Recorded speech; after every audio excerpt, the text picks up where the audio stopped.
So this is the basic power plan layout for our Leopard 46.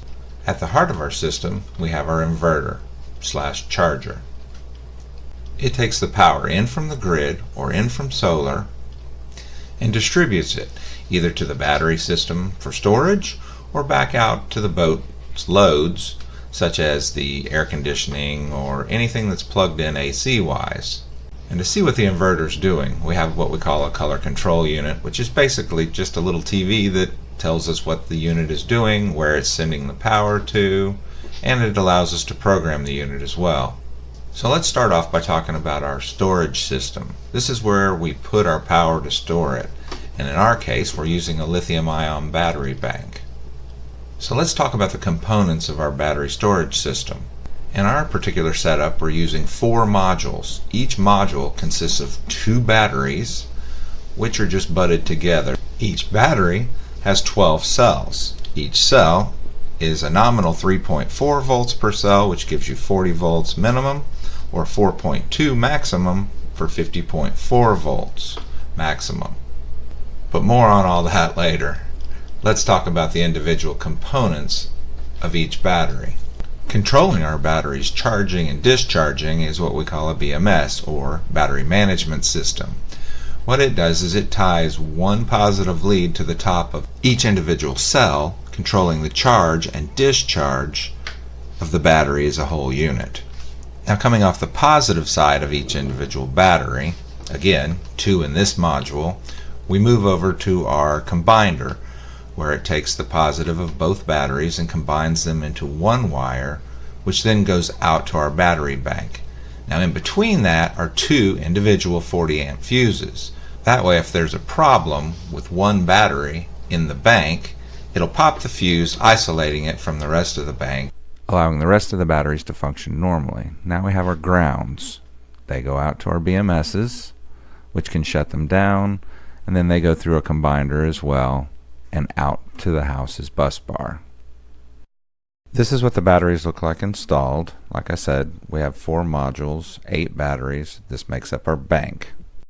We have upper and lower selector switches so that we can isolate our modules individually should the need arise. So what we have now, we took out the old system, and we saw that in the previous video, and everybody's been asking me to explain a little bit more about what we've done. So basically what we have is, this is our Patron inverter. It's a Quattro 48 volt, 5000 watt, 70 amp, which my boat only pulls 60 max, so we're good there. Down here, these are our incoming, positive and negative. Those are coming from the lithium ion banks outside. We have a breaker, obviously in line, and then this is my charge converter. So basically what I did is I took a solar converter, and it's taking the 48 volts from the lithium ion bank, and it's transferring it over to the 12 volts, which I have one small battery on the other side, and then of course we have our 2 starting batteries, and those are just makeup. But basically this just keeps feeding that system, and it's capable of feeding it upwards of 50 amps.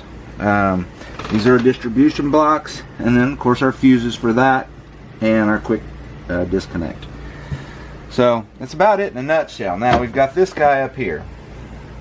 This is our 150/60 amp, and basically what that's going to do is we're going to mount that down here. As you can see here, I've already run the wire for the alternator, and we've got the wires over here for the solar. So this will be our solar controller. Basically it's going to take our 48 volts or anything else that's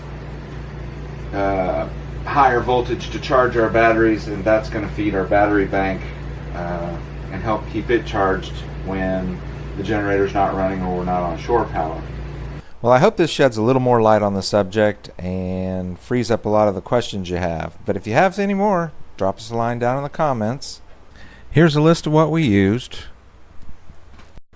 not including wire and obviously labor. And each system will be a little bit different depending on your boat setup and how you want to run it. Our boat uses a transfer over, so we're running a 110 system now instead of a 220, and basically all we do is transfer over to our 60 amp switch over, which is the way the factory made the boat to work on the generator. So if you like this video, don't forget to give us a thumbs up, and if you want to see more, just click the subscribe button. Join us next time as we build a computer to run the boat. Basically, it's going to be a Plex Media Center with Navionics touchscreen all built in for under $500. See you next time.